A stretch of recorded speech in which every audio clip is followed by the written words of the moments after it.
এই ভিডিওতে আমরা মিশ্রণ সংক্রান্ত একটি গুরুত্বপূর্ণ সমস্যার সমাধান একটি ট্রিকের সাহায্যে বা সূত্রের সাহায্যে করব এবং এই ট্রিকটি ইউজ করে আমরা এই জাতীয় সমস্যার সমাধান 5 সেকেন্ডেরও কম সময় করতে পারবো। এখানে বলা হয়েছে একটি পাত্রে 20 লিটার দুধ আছে। পাত্রটি থেকে 4 লিটার দুধ তুলে নিয়ে সমপরিমাণ জল মিশ্রিত করা হলো। এই পদ্ধতি আরও একবার করার পর পাত্রে দুধের পরিমাণ কত থাকবে তা নির্ণয় করতে বলা হয়েছে। অর্থাৎ প্রথমে 4 লিটার দুধ তুলে নিয়ে 4 লিটার জল মিশ্রিত করা হলো।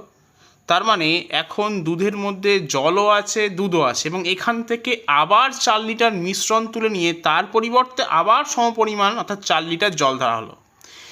দ্বিতীয়বার এই পদ্ধতিটা করার পর অর্থাৎ দুবার সেম জিনিস করার পর পাত্রে দুধের পরিমাণ কত হবে তা নির্ণয় করতে বলা হয়েছে।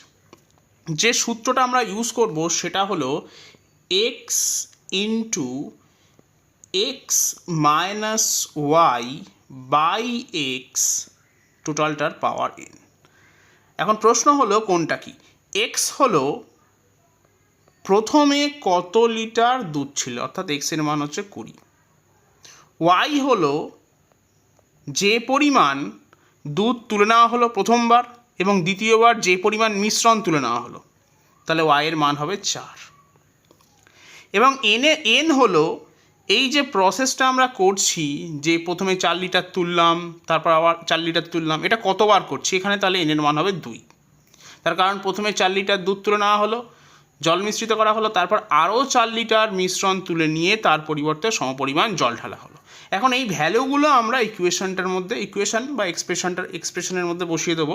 ইকুয়েশন বলাটা ভুল হবে, এই এক্সপ্রেশনের মধ্যে বসিয়ে দেবো। বসিয়ে দিলে যেটা পাবো অ্যান্সার হিসাবে সেটাই হবে আমার উত্তর। তাহলে এখান থেকে আমি পাচ্ছি এক্সের জায়গায় 20 বিয়োগ 4 ভাগ 20 এনের জায়গায় 2।